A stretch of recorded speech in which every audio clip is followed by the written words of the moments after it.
أعوذ بالله من الشيطان الرجيم.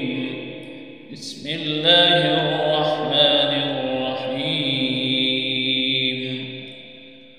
وينجي الله الذين اتقوا بمفازتهم لا يمسهم السوء ولا هم يحزنون. الله خالق كل شيء وهو على كل شيء وكيل. له مقاليد السماوات والأرض والذين كفروا بآيات الله أولئك هم الخاسرون. قل أفغير الله تأمروني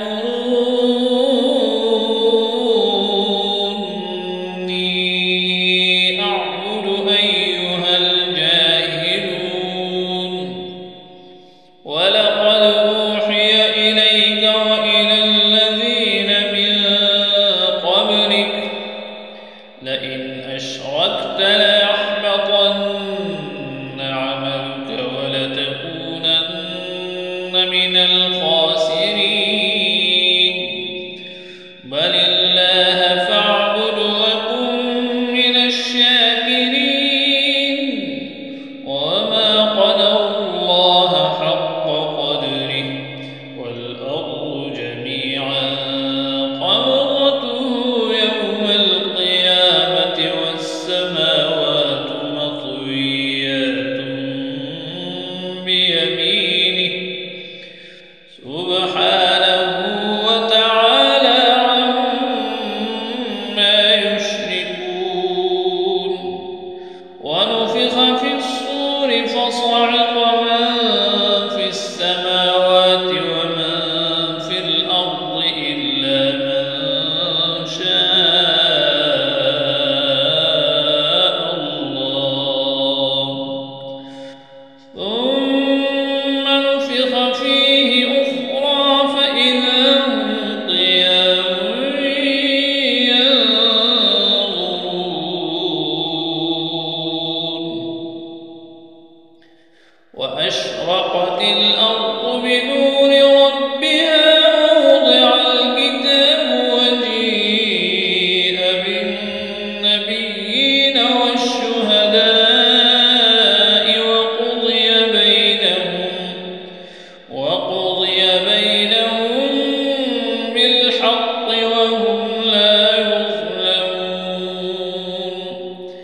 ووفيت كل نفس ما عملت وهو أعلم بما يفعلون.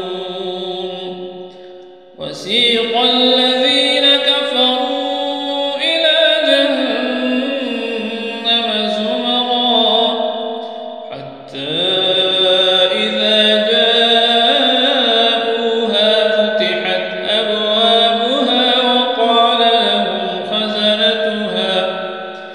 وقال لهم خزنتها ألم يأتكم رسل منكم يتلون